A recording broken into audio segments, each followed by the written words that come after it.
So horizontal gene transfer is where the genes are transferred at the same level. So two organisms, they transfer their genes. It's not like transferring the genes from top to bottom like vertical transfers, where the genes are transferred, for example, from parents to the offsprings.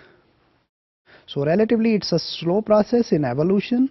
Here in this chart, we have the length of coding sequences and the proportions which are coming from foreign elements and which are native. So gray are the native ones and black ones are the coming from some foreign sources. So that is the indication of the horizontal gene transfer. So we can see here that mostly in E. coli K12 there is the biggest foreign genes, then Synechococcus cystis. It's also have huge proportion of those foreign genes.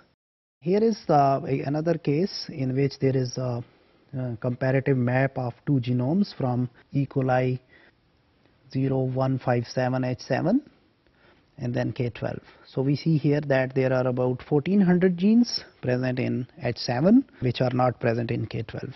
Same way there are 500 genes in K12 which are present in K12 but not present in H7. In this circular arrangement we see that red color, they indicate the genes present in H7 but not in K12, and then greens are the ones which are conserved in both the organisms.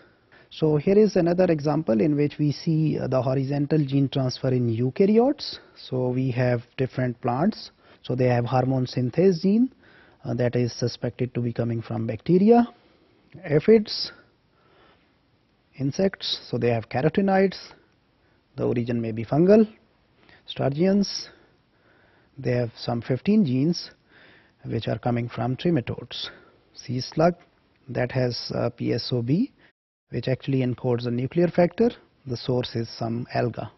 So horizontal gene transfer is the transfer between different organisms. That is a relatively slow process and that leads to acquisition of new traits. So it's at the same level, so organisms they transfer those genes from one to another.